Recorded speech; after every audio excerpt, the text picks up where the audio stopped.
And so this is the critical time this week as we hit into week 2 is when you might really start getting these cravings. And the cravings come up for several reasons. There's something I call Candida consciousness, Candida brain, or just the pathogens in our body. So the great thing to know about ketosis and what I love so much about it is you're not feeding yeast, mold, fungus, cancer, diabetes, bacteria of any kind. When you're cutting sugar out of your diet, there's no food for that. So instead of killing it, you're basically just stopping feeding it. It's not, because some people go on the attack with like, I have Candida, I'm going to take all this stuff to kill it. What that does is it ends up making you feel a little whacked out and really you just feel really out of balance. So when you just stop feeding it, it's more of a slower process. And so they might start talking to you. And I really believe there is this fungus consciousness. And you're going to hear silly little things coming into your brain like, oh, it's not a big deal to eat that cookie. I'll just go back to what I was doing tomorrow. But the thing I want to tell you is as soon as you get out of fat burning mode, it takes you 3 days to get back into it, especially if you eat like something really sugary with white flour and sugar like a cookie, or if you drink a beer or have a glass of wine. Even though those foods are not like, I'm not saying you can never have those again, but when you do that, when you're in this 1 month with us, you're going to really sabotage yourself. So let's just talk a little bit about some things we can do to help with cravings and how to kind of get the upper hand on these little things that are going to be kind of talking in your brain. Do you want to talk a little bit about that one, Kate? Yeah, sure. And I just want to address too, we actually did have some comments on this. And one was Lisa, and she said that she's feeling deprived. She's missing her tomatoes and potatoes and some fruit. And it's just a really great reminder too for us is that it's not that you're never going to eat these foods again. It's just that you've committed yourself to these 4 weeks where you have us and all this big support network to help you. And you've committed to health this month instead of like the pleasure of that food. So instead of looking at it as like, oh my God, I'm deprived, I'm never gonna have this food again. It's not a never. Like you can have it again. We're not like the Nazi foodies who are saying you can never have certain foods again. But you will notice too, and when we do talk about cravings, that you just don't want it anymore. And I know sometimes that seems like this huge feat that you have to cross because maybe right now you're not there yet, but I guarantee you it will happen. And especially after a 4-week commitment to this, it happens way easier than you think. And we've got a lot of great tips to help you along the way with that. And one that we always say and love is green juice. So I've seen a lot of really great green juice photos on our group, but if you haven't started making green juice yet, I suggest you do. And it doesn't have to be green juice in the morning like a lot of people say to do. If you're having a craving any time of day, I really even love just having a green juice in the afternoon. I feel like it just combats any even low energy, or if I'm just feeling a little unmotivated and I drink green juice, it perks me right back up and I'm like a whole new person again. So I really love to do the green juice thing. Something that I had today because I wasn't really hungry and I was just kind of like, it's really hot here in Arizona and I was looking for something else, but I don't drink kombucha anymore, which was a huge thing that I thought I could never not have.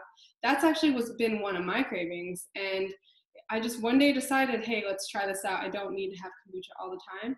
And it's been over a month and a half and I haven't even really thought about it, and even longer before that. So I'm just trying to motivate you that it does happen. You just set your mindset around it. And so instead of my kombucha today, I had just sparkling water with lemon and a little bit of stevia. So I get those bubbles, and I feel like that can really help curb cravings really well. Yeah. And on that note, the celery, like for me, and Michelle asked about Anthony Williams. He's called The Medical Medium, and he wrote this really great book about healing Epstein-Barr virus, which actually a lot of the population has and doesn't realize it, through eating, basically it's a plant-based diet that he recommends. He has you get off eggs and gluten and a lot of things. But he also really talks about celery juice. So Kate and I got really into drinking celery juice every day on an empty stomach for a long time. And now I don't do it every day, but like today I bought 4 bunches of celery because they're really cheap at natural grocers. And I add lemon juice to it. So I call it my celery lemonade. And you're right, Kate, like it was in the cafe. We had made juices a couple days ago. And I was like, I'm hungry, but I don't have time. Like we're busy. So there was a green juice that was already made. It was just a celery, cucumber, lemon juice. And I chugged that down, and my energy, like, it's like your cells just get replumped, and my energy just came right back online. And it was the last thing I really wanted. I'm like, I'm hungry, but I drank that, and it just, that's why I'm saying on our fasting days, if you get prepared like the night before and you have like 6 green juices that are ice cold sitting in your fridge, and you just chug that when you're hungry, it takes away everything, all your cravings. And I think that's what we're really looking for a lot of times when we're looking for sugar, even in the form of fruit, some kind of vitamins and minerals, which are in celery juice, which are in cucumber juice, which are in like the greens from parsley and kale and all these things we're juicing. And we're just looking for nourishment. And we know that the 2 causes of disease are lack of nourishment and too many toxins. So this cleanse, this course is taking out all the toxins. You guys are eating a toxin-free diet, which is super exciting, and that's why you feel detoxy sometimes.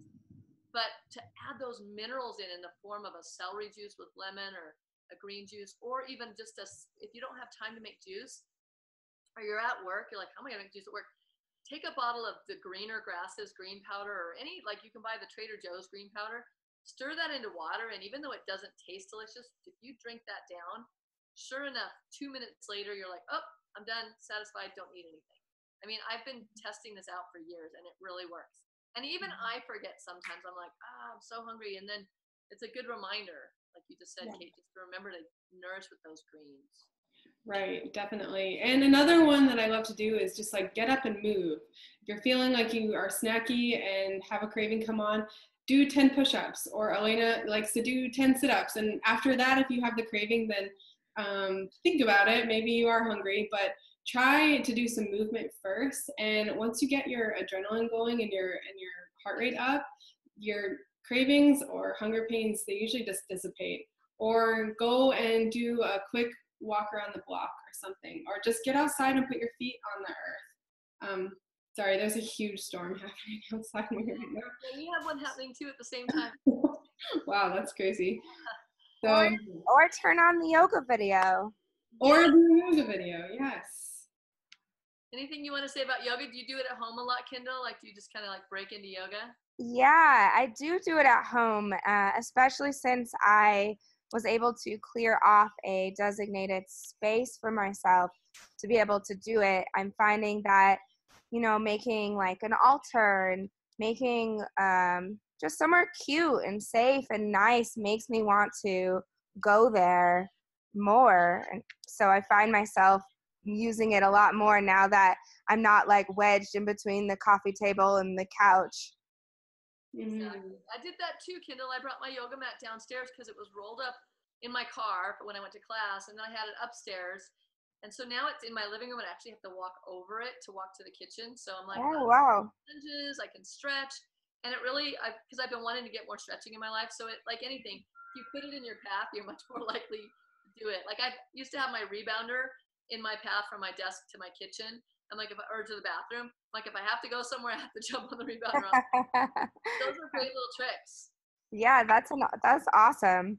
And every little bit of movement counts. It's not every bit counts. It does. Mm-hmm. A great way to get through a craving too.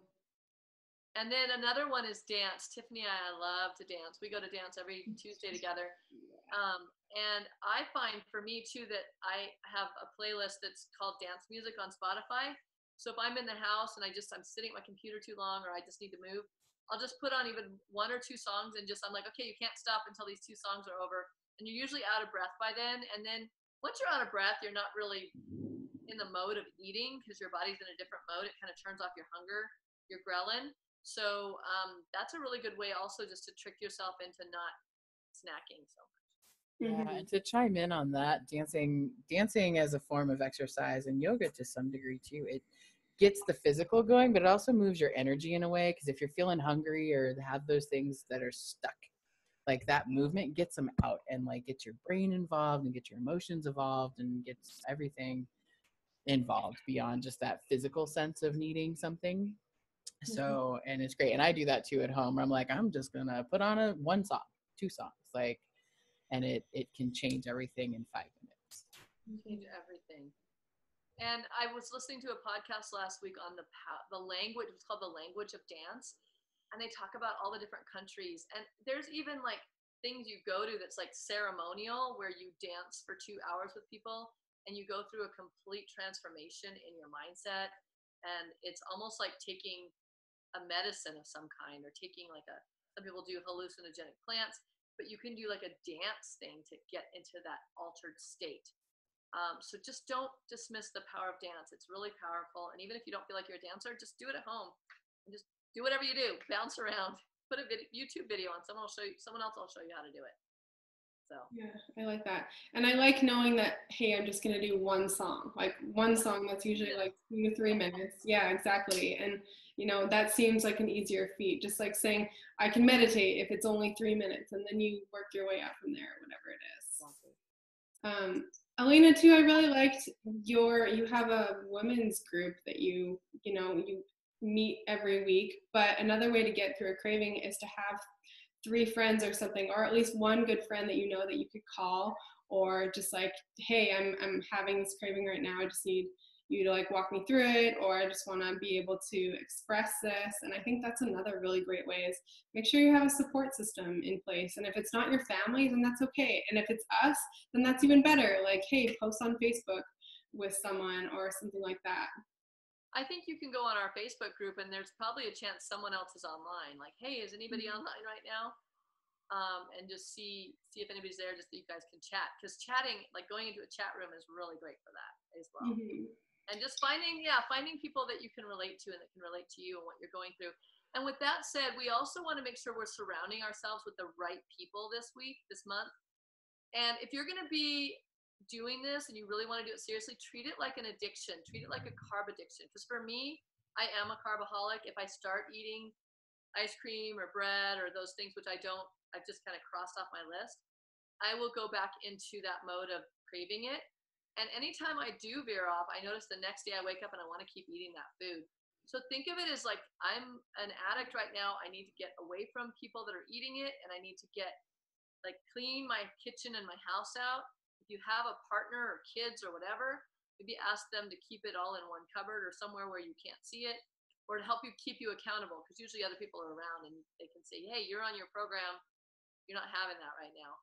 I know, like you said with Bryce and Kendall, you said with your boyfriend, you guys just got them involved, which is great. And then they're supporting you because they see how great you're doing and they want to be part of it. And then the other thing is just not going out to places that, like, if everybody's going out for pizza, like, you know what, I'm gonna bail out on this gathering, you guys. I'm on a special program this month, or whatever you're going to tell people. But just supporting yourself in that way, because I know when I was new to this, if I'd go to a party that I knew cake was going to be there, I mean, there was a higher chance of me having something I would normally not have because it's right in front of me. Oh, who's ever done that? Oh, just one bite. Oh, just one more bite. And like you keep going by and having one more sliver. So knowing that this month is your incubation period, and it's a really important time to keep yourself around supportive people. And if those people are not in your family or in your friend group, then come to us and come to this group and get support from us. Mm-hmm. Yeah, I really like that one. And the last thing too is just remember why you're doing this. And that's always a really great way to come back to your journaling. And I really liked what Kendall said, as she created this sanctuary space for herself, where when she went in there, she felt instantly like calmed, and it was very pretty and it was comfortable. And so also, if you're having a craving, just go and grab your journal and go to that space and just write down, I want this so badly, or this is how I'm feeling right now. And within a couple minutes, you'll get that out, and it's like getting it out on paper instead of trying to shove it down through some sort of food. So I really like that one. And just repeating your why, like maybe your why is to have a better career, like get through some of your business goals, and that's why you want to have more energy and get into ketosis. And maybe you want to be able to present in front of your coworkers, and this is going to give you the confidence to do so.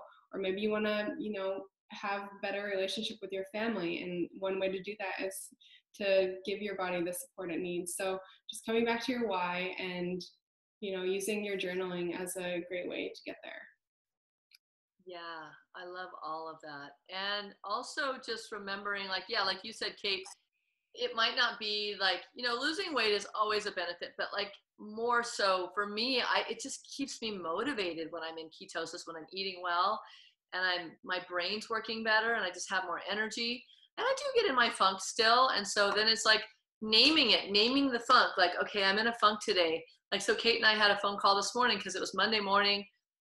I'd been out all day yesterday. I did like a 13-hour day with my friend and I was just tired.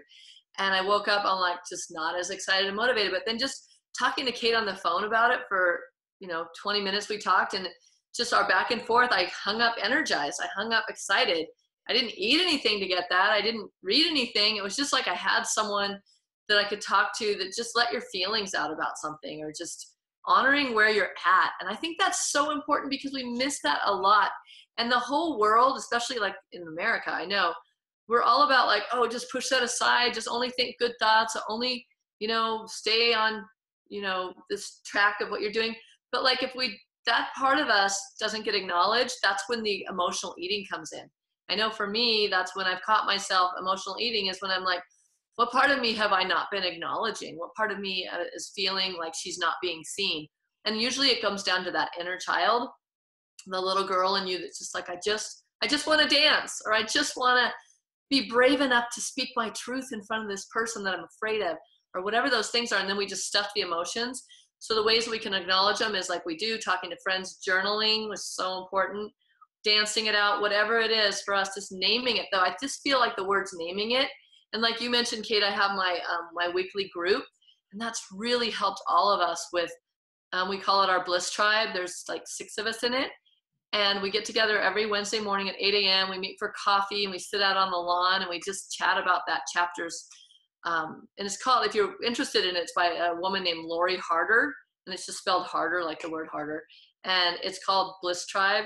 And you just go through a chapter a week. And anyway, when we just start talking together and naming things, we all have these breakthroughs like, oh my gosh, that just helped me saying what I said, and like acknowledging where I'm stuck in life. And we all need that. We need a support group. So if you guys can get a chance to create your own little tribe or group of people, women or men, that meet once a week, even if it's a virtual meeting, just on here on Zoom, maybe recruiting some people in this group just to get together for your own little weekly meeting. Maybe doing it on Thursdays, since then the week's broken up. I think that's a great idea. Just send it out there. If you guys are looking, maybe you guys can start your own little chat groups with each other. Yeah, and two, just honoring that this is a big transition for a lot of us. Like completely changing our diet is like letting go of a part of you. It's like, but I ate this way for so many years, and now I'm throwing it all away. And so just honoring this transition period, and maybe it is a little bit challenging right now, but just giving your body that time and space. And like Elena said, maybe not going to a few dinners that you've been invited to, or maybe just starting to say no, at least for this time, because your body may need more rest. It may need more reflection time. It may need just a little bit more love and support. So just know that just because going to a keto plan or any diet plan, it's huge. This is like you've committed a really big part of yourself to completely change your life. So, and that being said, even if this month is the only month you do it, you are contributing to your longevity, and this is extending your life so much. So just always remembering why you're doing it. And I also want to say too, that came up when Elena and I chatted this morning, was knowing that you're worthy of great health, or you're worthy of weight loss, you're worthy of feeling your best in your body. And so much of our blockages are not just about the food. Getting on a healthier diet plan is only going to help that, but we also have to get our mindset changed around it. And if you've always been telling yourself, you have this tape over and over again, that you can never be healthy, you can never have energy, you can never be in your perfect body, well, all the healthy food in the world isn't going to change that. So that's also why we really harp on the journaling and harping on this, because so much of this getting into this new diet and feeling better is also in your mindset. And knowing that it's beyond the food. The food really helps, and that's what we're here for, but we're also here to help you discover the other ways in your life that maybe are being blocked and maybe sabotaging you in other ways. Yeah, I love that. And one more trick that you can do if you're just not a journaler, you just like, I don't know what it is. I have a block. I'm not writing. If you know how you have a voice recorder on most of our smartphones, just get your voice memo recorder and just talk into it like you're talking to a friend. And just hearing your own voice, it's kind of like, if you've ever had a conversation with a friend and then after you've talked, you kind of answered your own question and you discover things about yourself. So I used to do that when I first got into this. Like, I gave up bread, I gave up ice cream, I gave up all the sugar when I first got into raw foods 20 years ago. And I remember crying as I was doing a recording to my friend who lived in New Zealand, crying about the loss I felt of losing these foods. And it was really a loss to me. Like, those were my friends. Like, I grew up with bread. That was a comfort, like cookies and ice cream. Those were my friends. So I think it's good to really dive deep into this and not just skirt over it. Like, this month is the month to dive in with this, however you can. If you can't journal, then talk it. If you don't want to talk it into your recorder, then call your friend and you go like, all right, yeah, I just need you to listen to me for 20 minutes, go on about this. Yeah, I love that. Okay, so a couple more things around this. We want to talk a little bit about energy levels.